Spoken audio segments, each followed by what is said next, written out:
Hello friends, myself Dr. Savita Kumari, Senior Consultant, Obstetrics and Gynecology Department, Faridabad, Delhi NCR। आज का जो विषय है हमारा चर्चा का, हम महिलाओं से के रोग से संबंधित जिसके लिए महिलाओं को जानकार होना बहुत ज़रूरी है, उस सीरीज पर बात करते हैं। उसी सीरीज के तहत एक आज बहुत कॉमन सा प्रॉब्लम है जो कि रिप्रोडक्टिव एज ग्रुप में होता है। ये इसको पॉलीसिस्टिक ओवेरियन सिंड्रोम कहते हैं। सिंड्रोम कहने का मतलब है इसमें बहुत सारे सिम्टम्स होते हैं और पॉलीसिस्टिक जैसा कि नाम है कि पॉलीसिस्टिक ओवेरियन, पॉली मतलब बहुत, सिस्ट मतलब छोटे छोटे बहुत सारे सिस्ट ओवरीज में बन जाते हैं, जिसकी वजह से बहुत सारे फिजियोलॉजिकल चेंजेज जो कि पैथोलॉजी में कन्वर्ट हो जाते हैं, मतलब कोई बीमारी में इसकी वजह से बहुत सारे प्रॉब्लम होते हैं और उनके बारे में किस स्टेज पे जाके डॉक्टर से तुरंत कंसल्ट करना चाहिए, इस पे चर्चा करते हैं।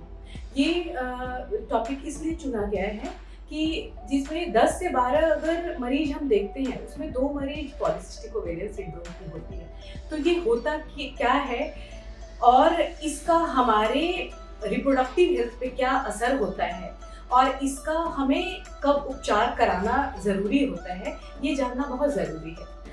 जहाँ तक पॉलीसिस्टिक ओवेरियन सिंड्रोम की बात है, इसके कारण बहुत बार पता नहीं होते हैं, लेकिन विद्वान लोग कहते हैं कि कुछ जेनेटिक इसका है कि अगर फर्स्ट डिग्री रिलेटिव को है तो उसमें देखा जाता है। ट्विन्स है, एक ट्विन को अगर है तो दूसरे ट्विन्स को भी होता है। मोनोजाइगोटिक जिसमें कि दोनों फीमेल हैं, तो ऐसा देखा गया है। और कुछ लाइफ स्टाइल एबनॉर्मल होने की वजह से भी होता है। एनवायरमेंटल कुछ फैक्टर्स ऐसे हैं जिसका ज़्यादा हम उपयोग करते हैं तो भी होता है।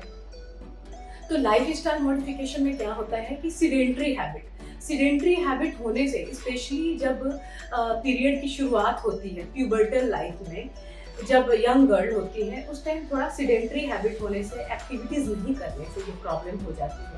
डाइट में अगर हम हाई फाइबर डाइट, प्रोटीन को छोड़कर हाई कार्बोहाइड्रेट और हाई स्पाइसी और हाई फैटी डाइट लेते हैं तो उसमें भी होता है। और एनवायरमेंटल फैक्टर में होता है कि पैकेज्ड फूड जैसे हम ले रहे हैं जिसमें बहुत सारा पेस्टिसाइड्स है या ऐसे एनवायरनमेंट में है जहाँ पे टॉक्सिन्स का एक्सपोजर ज़्यादा होता है, तो उसमें भी होता है।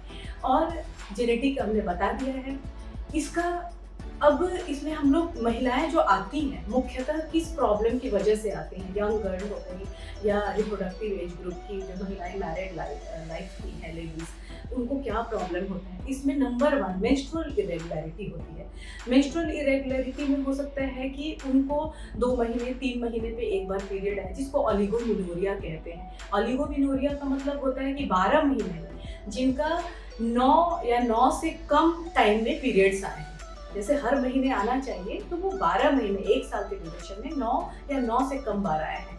या फिर ऐसा हुआ है कि बिल्कुल सेकेंडरी एमिनोरिया मतलब पीरियड टोटली बंद हो गया, 6 महीने तो बिल्कुल उनको पीरियड नहीं आया, ये प्रॉब्लम हो सकती है। दूसरा प्रॉब्लम क्या हो सकता है कि उनको इसमें ये होता क्यों है, ये क्या कारण होता है वो अभी मैं बताऊंगी, लेकिन जो प्रॉब्लम के साथ दूसरा प्रॉब्लम ये होता है कि इसमें महिलाओं के फेस पे हेयर्स आ जाते हैं, एक्ने हो जाता है, पिंपल्स हो जाता है और कोर्स फीचर्स ऑफ स्किन हो जाता है, हेयर्स में भी प्रॉब्लम आती है, इस तरह के फीचर्स के साथ आते हैं। तीसरा ग्रुप जो है जो कि मैरिड महिलाओं में इनफर्टिलिटी के साथ, बांझपन के साथ आती है।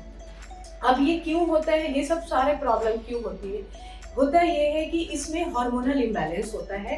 एक LH हार्मोन होता है वो जो कि ब्रेन से निकलता है, पिट्यूटरी ग्लैंड से, वो एक्सेस अमाउंट में हो जाता है।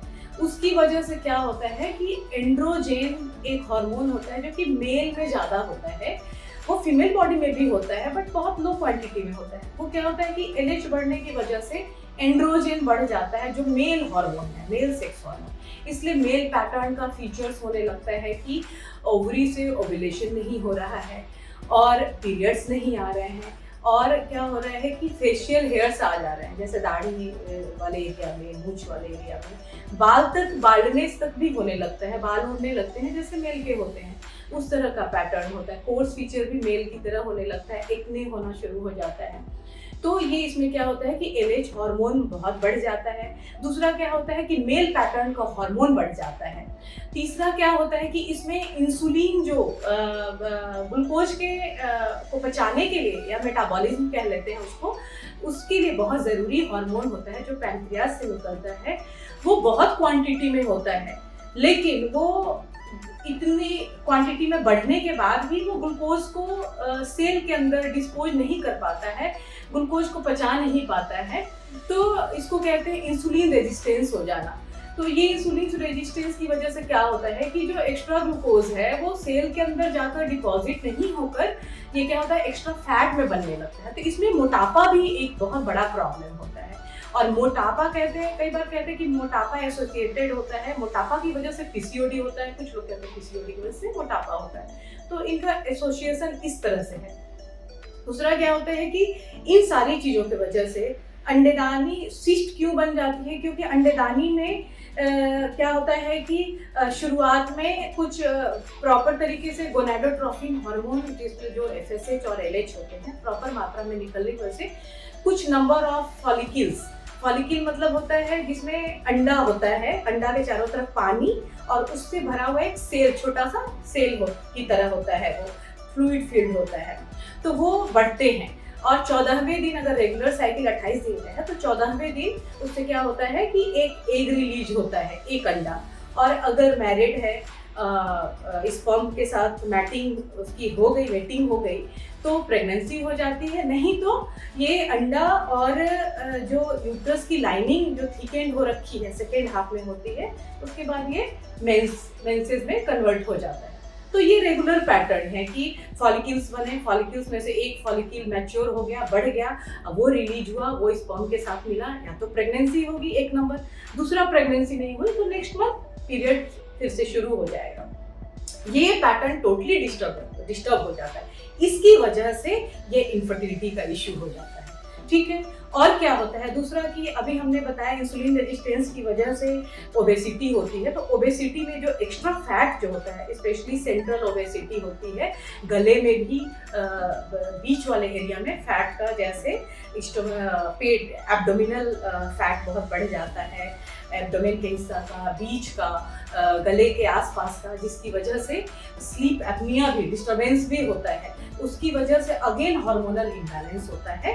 तो इसमें क्या करते हैं हम लोग कि जो एक्स्ट्रा फैट है उस फैट में अगेन फीमेल सेक्स हार्मोन जो होता है एस्ट्रोजन, वो मेल हार्मोन में कन्वर्ट हो जाता है। तो सब मिला जुला कर ये होता है कि इनफर्टिलिटी करते हैं।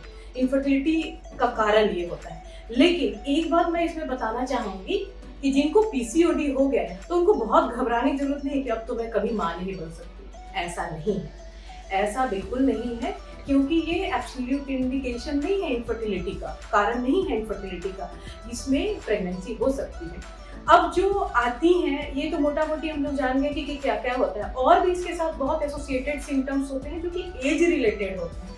शुरुआत में जो है यंग गर्ल है वो मेंस्ट्रुअल इरेगुलरिटी के साथ आएगी कि मेरा 2 महीने 3 महीने से पीरियड ही नहीं हो रहा है, और आता है तो बहुत हेवी होता है, क्योंकि इसमें एस्ट्रोजन क्या होता है, ओव्यूलेशन नहीं होने की वजह से कॉर्पस ल्यूटियम नहीं बनता है। अब प्रोजेस्टेरॉन हार्मोन जो कि बैलेंस करता है ये एक्सेस ब्लीडिंग को, वो नहीं होता है। तो इसमें होता है तो बहुत ब्लीडिंग होती रहती है, तो या तो इसमें आएगी। और दूसरा ग्रुप है जो आते हैं कि हमें बच्चा नहीं हो रहा है, तो उसी अनुसार ट्रीटमेंट भी हम वैसे ही डिसाइड करते हैं कि किसकी क्या ज़रूरत है, कि मेंस्ट्रुअल प्रॉब्लम को सॉल्व करना है या इनफर्टिलिटी को सॉल्व करना है। तो मेंस्ट्रुअल प्रॉब्लम को जो हम लोग सॉल्व करते हैं उसमें हम लोग क्या करते हैं, चूंकि एस्ट्रोजन का एक्सेस अमाउंट होता है जो कि प्रोजेस्टेरॉन उसको काउंटर करने के लिए नहीं निकल पाता है, ठीक है, क्योंकि ओव्यूलेशन नहीं हो रहा है।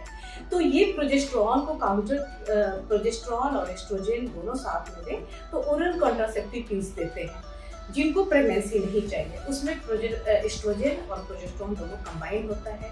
और अगर बहुत ओबेसिटी है और उनको ग्लूकोज का, जैसा कि मैंने बताया कि ग्लूकोज इसमें इंटॉलरेंस होता है, कई बार ओवर डायबिटीज़ भी हो जाता है, कुछ परसेंटेज में ओवर डायबिटीज हो जाता है, 5 to 10% कह लें, और 30 to 40% में ग्लूकोज इंटॉलरेंस होता है। तो वैसे केसेस में हम लोग क्या करते हैं, मेटफॉर्मिन देते हैं जो कि इंसुलिन सेंसिटाइजर होता है। वो इंसुलिन को इस तरह से डायरेक्ट करता है कि इंसुलिन आप ये ग्लूकोज को सेल के अंदर डिस्पोज करो तो मोटा मोटा वो क्या होता है कि फैट एक्स्ट्रा डिपॉजिट नहीं होगा और एस्ट्रोजन हार्मोन जो एक्सेस है वो मेल पैटर्न के हार्मोन में एंड्रोजन में कन्वर्ट नहीं होगा, एंड्रोजन का नॉर्मल लेवल नॉर्मल होगा, तो ऑब्वियसली ओव्यूलेशन होगा और पीरियड नॉर्मल तरीके से आएगा। ठीक है, तो हम ओरल कॉन्ट्रासेप्टिव पिल्स दे सकते हैं और उनको हम लोग ये दे सकते हैं मेटफॉर्मिन इंसुलिन सेंसिटाइजर के रूप में।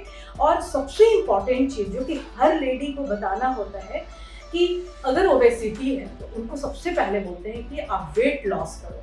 वेट लॉस करने से अगेन वही चीज़ सॉल्व हो जाती है कि एक्स्ट्रा फैट नहीं होने से एंड्रोजन ज़्यादा नहीं बनेगा। Weight loss 10 to 15% weight loss करती है, तो विदाउट मेडिकेशन भी कई बार अपने आप ऑटोमेटिक मोड में पीरियड का प्रॉब्लम सॉल्व हो जाता है। तो ये हो गया।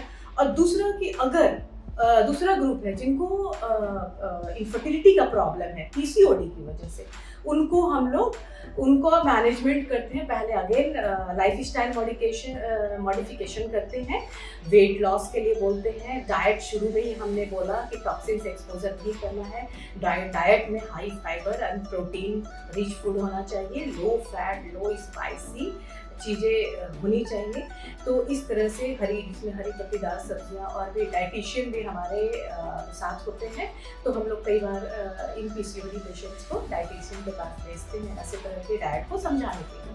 ठीक है, एक ये अलग चैप्टर ही होता है, तो उस पर बहुत नहीं जाते हुए तो वो डाइट कंट्रोल करेंगे और एक्सरसाइज जरूर करेंगे। डाइट, एक्सरसाइज, वेट रिडक्शन, इन तीन चीज़ों से बहुत बार प्रॉब्लम सॉल्व हो जाता है। इन्हें कॉन्सेप्शन में भी हेल्प होता है। तो उसके बाद मेडिसिन का रोल आता है।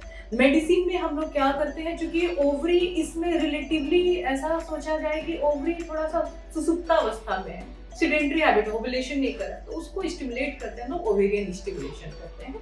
ओवेरियन स्टिमुलेशन में हम लोग इस तरह से मेडिसिन देते हैं कि जिससे ओवरी से एग बने और रिलीज हो और प्रेगनेंसी के चांसेस बढ़े। ठीक है, तो इसमें कुछ मेडिसिन आते हैं, वो आपको गायनेकोलॉजिस्ट के पास उसके लिए जाना पड़ेगा और गायनेकोलॉजिस्ट आपको बताएंगे कि इस मेडिसिन का ये कैसे पीसीओडी में काम करता है, ये कैसे ओवुलेशन कराता है और किस तरह से प्रेग्नेंट होने में हेल्प करता है। अगर इन मेडिसिन से जिसे ओवेरियन स्टिमुलेशन होता है, जैसे क्लोमिफेन साइट्रेट, कुछ लोगों में क्लोमिफेन साइट्रेट नहीं काम करता है, तो उसमें लेट्रोजोल एक मेडिसिन है, तो वो मेडिसिन हम लोग देते हैं। अगर इसके बाद भी कॉन्सेप्शन नहीं होता है और ट्रांसवेजाइनल टीवीएस अल्ट्रासाउंड जो कि बिल्कुल इसका प्रिडिक्टिव होता है कि हाँ ये पॉलीसिस्टिक ओवेरियन सिंड्रोम है, ये कंफर्म करता है। पिक्चोरियल कंफर्मेशन जिसका आप कह लो, TVS transvaginal ultrasound, not abdominal. ठीक है, तो उस ट्रांसवेजाइनल अल्ट्रासाउंड में अगर ओवरी बल्की है, उसमें मल्टीपल सिस्ट है और आपने लाइफ स्टाइल मॉडिफिकेशन किया, डाइट कंट्रोल किया, डाइट आपको जैसा एडवाइस किया गया वैसा लिया, एक्सरसाइज किया, फिर उसके बाद ओवेरियन स्टिमुलेशन के लिए आपने मेडिसिन लिया, फिर भी नहीं होता है, तो लैप्रोस्कोपिक मेथड से ओवेरियन ड्रिलिंग की जाती है कि उनका ओवरी का जो छोटे छोटे फॉलिकल्स हैं जो एक्सेसिव सिस्ट के फॉर्म में टॉक्सिन्स का काम कर रहे हैं लोकली, जिसकी वजह से ओवरी से नॉर्मल ओवुलेशन नहीं हो रहा है, तो उसको क्या करते हैं हम लोग उसको बर्न करके फॉलिकल को, उसको ओवेरियन ड्रिलिंग कहते हैं, ड्रिलिंग जैसे करके उसके एक्स्ट्रा फ्लूइड हम लोग निकाल देते हैं जो कि टॉक्सिन्स का काम करता है लोकली। तो उसके बाद कई बार पेशेंट कंसीव कर जाती है। इसलिए मेरा ये मैसेज है कि पीसीओडी अगर है तो डरे नहीं, सबसे पहली बात, और अपने डाइट एक्सरसाइज पे पूरा ध्यान दें। आप सीडेंटरी हैबिट बिल्कुल नहीं होना चाहिए और इमीडिएटली आप डॉक्टर से कंसल्ट करें, अपने गायनेकोलॉजिस्ट से कंसल्ट करें कि हमारा ये इशू है, हमें पीरियड रेगुलर करना है या इनफर्टिलिटी का ट्रीटमेंट कराना है, तो अकॉर्डिंगली मैनेजमेंट होती है और बिल्कुल हेल्दी बेबी होता है पॉलीसिस्टिक ओवेरियन सिंड्रोम वाले पेशेंट को भी। सो आज की इस जानकारी के साथ ही मैं ये पीसीओडी पे परिचर्चा आज बंद करना चाहूँगी। Thank you so much.